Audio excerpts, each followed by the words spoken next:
The problem with the Matrix sequels is that their target audience is a 13-year-old boy who has somehow earned a PhD in philosophy. That is to say, someone who loves philosophical conversations and also enjoys ridiculously over-the-top action sequences. Yes, that was a bowling pin sound effect. I didn't even add that. These movies are goofy. It's okay. Embrace it. So as a 13-year-old kid in 2003 who didn't have a philosophy degree, I hated the sequels and spent the rest of my life up until about a month ago pretending that they did not exist. But then a funny thing happened. I got old. And when I popped these suckers in 15 years after the fact, my thoughts on the movies did a complete 180.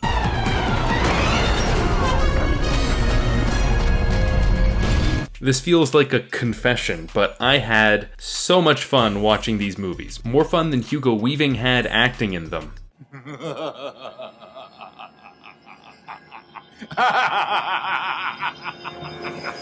And if you're thinking right now, hold on Sage, you're running a YouTube channel mostly about movies and you want to tell me that The Last Jedi and the Matrix sequels are good? Do you know what platform you're on? And yeah, I can list just as many problems these movies have as anybody else can. These are flawed movies by any measure that don't live up to the tightly wound perfection of the original. The biggest obstacle to enjoying these movies is that the philosophy isn't neatly woven into the narrative. The philosophical stuff in the first film was like a little side dish. It didn't dominate the rest of the story, and the emphasis was always on the characters and the action. The philosophy in the sequels? Oof. It's just dropped like an anvil onto the audience. As I was saying, she stumbled upon a solution whereby nearly 99% of all test subjects accepted. What are you talking about? Between every action scene, we get a giant philosophical lecture about the nature of power, free will, determinism, purpose, causality, belief, and systemic control. I've talked about techniques to integrate exposition into a story before, and these movies follow zero of those guidelines. So as a piece of mass market entertainment, this absolutely kills the pacing, so it's no wonder that 13-year-old me was bored. But nowadays, listening to some guy explain philosophy for 15 minutes at a time is something I do for fun, like in my free time. So again, my relationship to the films have changed. Where all of this just went over my head as a kid, I can now finally find a coherent through line to the ideas in the film. My confusion with these films is epitomized by a pair of paradoxical statements made by Neo at the end of the trilogy. To get anything from the films other than pure indulgence, I have to make sense of these two conflicting lines. Why, Mr. Anderson? Why? Why do you persist? Because I choose to. You were right, Smith. You're always right.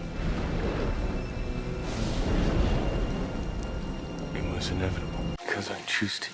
It was inevitable. How can we resolve this paradox? Well, first it helps to clarify how Neo actually beats Agent Smith. Back in Reloaded, Agent Smith tells us that he has been freed from his programming as a result of being killed by Neo in the original. Usually, when a program no longer has a purpose, it is supposed to go to a place called the Source, where they are deleted. But being freed from his programming also meant Smith suddenly had free will. He could decide to not go to the Source, and instead he starts making copies of himself, telling Neo it's inevitable that he will make a Smith clone out of Neo too. It is inevitable.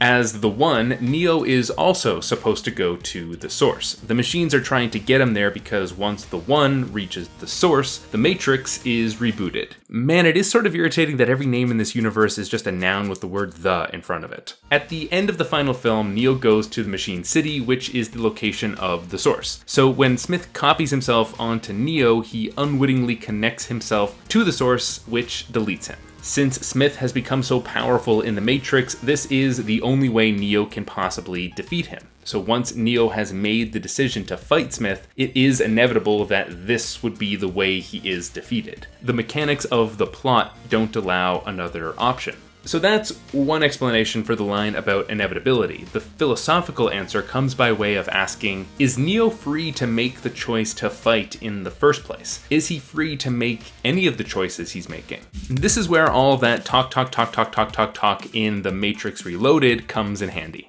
At the climax of that movie, Neo confronts the Architect, the machine program responsible for creating the Matrix, who informs him that everything he thought he knew about the war is a lie. The Resistance has been created and guided by the machines at every step of the way. Neo isn't that special. He is the one, but there have been many ones before him, and if all goes according to plan, there will be many ones after him. The Architect gives him a choice. If he goes through one door, the Matrix will be rebooted, and Neo will restart the revolution with 23 other individuals. This is the door that the machines want him to choose, but choosing it means that Trinity will die. He can, however, go through the other door and try to save her. The Architect tells him that he will fail to do so even if he goes through that door, and if he does choose that door, then the entire human race will die along with them. So, the way the Architect frames this choice is as one between moral duty and love. It's a choice Neo has faced before. This is the third time he's had to make this decision in this very movie. The first one comes early on in the film.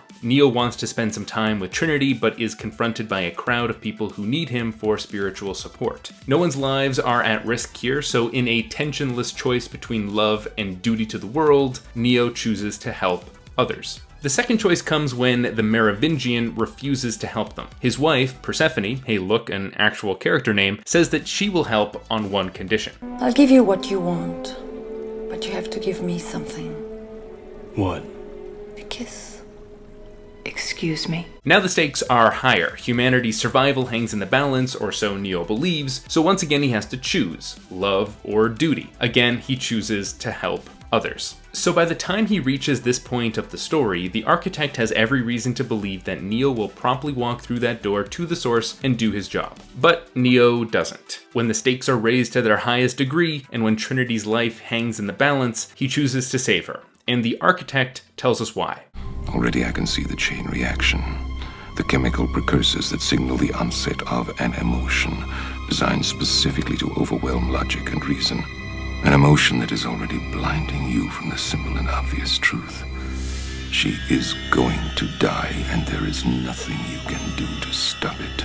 Essentially, he's saying that Neo is a slave to his passions, to emotion, which means that him going through that door proves that he does not have free will. His actions are in line with what the Merovingian was talking about earlier in the film, causality. You see, there is only one constant. One universal, it is the only real truth. Causality. Action, reaction, cause and effect. Everything begins with choice. No, wrong. Choice is an illusion created between those with power and those without. Neo was told Trinity was in danger, he had an emotional reaction, and then he sped off to save her. Cause and effect. But I don't think we can just simply take the Architect at his word that Neo is blinded by emotion. In her paper on the film, Neo's Kantian Choice, The Matrix Reloaded and the Limits of the Post-Human, Dana Dragonoiu analyzes Neo's decision according to Immanuel Kant's categorical imperatives. So let's look at the first one of those. Kant writes that we should act only according to that maxim whereby you can, at the same time, will that it should become a universal law. So what does that mean? Well, basically you should only do things that you would be okay with everyone else doing all the time. So you shouldn't throw a plate of cookies against the wall because you wouldn't want to live in a world where everyone was constantly violent towards dessert. Hugo, stop having so much fun. This categorical imperative basically breaks the ethical dilemma Neo is in. See, the Architect is only capable of thinking in purely mathematical terms, so it's no surprise that he wants Neo to think like a utilitarian. Utilitarianism, for those who aren't watching The Good Place as they should be, is the idea that you should act so as to maximize utility, or for the purposes of this example, to maximize the survival of the most number of people. So since 23 people surviving is better than none, Neo should go to the source. It's basically Thanos logic. But when you think about the decision in Kantian terms, the logic falls apart. To quote Dragonoiu, if everyone, or to use the language of the trilogy, everyone, were to sacrifice Zion and betray the resistance whenever the machines threatened humanity with extinction, the very notion of resistance would be rendered absurd. Walking through this door to the source would only continue to perpetuate the systems of control that the machines have constructed to maintain power over humanity. It dooms them to endlessly repeat the cycle of revolution and near extinction until the end of time. Under this thinking, the danger Trinity faces is irrelevant. If Neo actually wants to fulfill his duty to save humanity, then he needs to walk through this door no matter what. The choice isn't between duty and love. Both of those values are behind the same door. Only servitude is behind the other. Because Neo is acting on principle, doing something that is outside of his own self-interest, his decisions become unpredictable to the machines, suggesting that he does have free will. He won't sacrifice one life to save many, but instead insists on finding another solution. It's basically Captain America logic.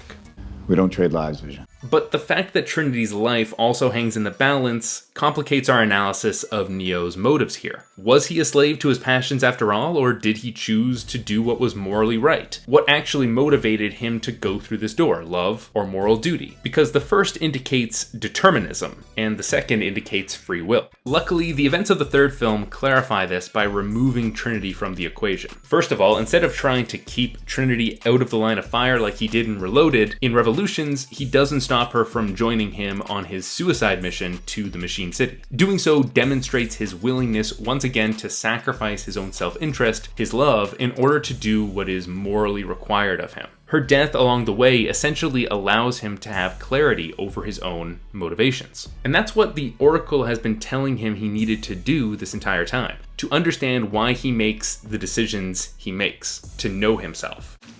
It's Latin. Means know thyself. But if you already know, how can I make a choice? Because you didn't come here to make the choice. You've already made it. You're here to try to understand why you made it. Neo's journey is, like all epic stories, about finding a deeper understanding of self. And what Neo discovers about himself after making all of these choices is that he always chooses to serve others over himself. I'm reminded here of a more recent story about the nature of free will, which argued that the principles that people hold are actually akin to programming. In Westworld, your moral attitudes can be calculated for and are thus predetermined. But in The Matrix, morality confounds the machines. The deterministic universe they've set up only caters to the common urges like hunger and pleasure that humans experience. Neo and the other resistance fighters operate outside of those bounds, fighting for a higher purpose that these machines cannot account for or understand. But at the end of the story, Neo has become self-aware about his own character, giving him the knowledge to know that he would always make the hard choice, and that he would always choose to oppose Smith. The question at the heart of the sequels isn't just about whether or not humans have free will, or if Neo has free will, but do we have free will when it comes to resisting the systems of control put upon us by the powerful? These movies are about all the ways that those with power maintain control over a population, controlling both sides in an eternal struggle, creating the illusion that dissenters are powerless, that we are caught in a loop without end. Its conclusion is that through moral courage, changing the system isn't just possible, it's, well, It was inevitable.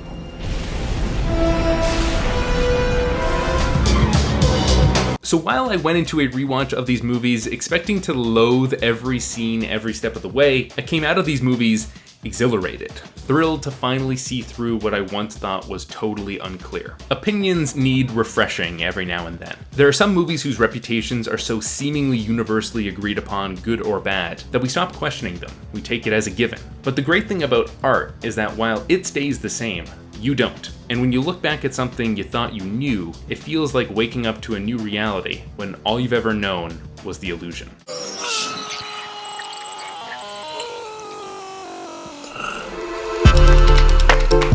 I think the most exciting part of the fantasy of the Matrix trilogy for me has always been this idea of living in a world where you can just download a skill into your brain and instantly know how to do something. And while we sadly don't have that technology yet, the next best thing is Skillshare, a platform where experts in the fields of design, writing, animation, and more explain how they do what they do in accessible, well-curated online classes. I want to thank Skillshare for sponsoring this episode. For writers, I recommend checking out Steve Alcorn's Writing Academy courses. He's got a bunch of different classes on topics like creating characters, writing dialogue, and structuring a story. So if you're interested in Skillshare, the first 500 people to click on this link in the description will get a 2-month free subscription and access to over 20,000 classes with their premium account. Thanks for watching, everyone, and a big thanks to my patrons on Patreon for supporting this channel. Keep writing, everyone.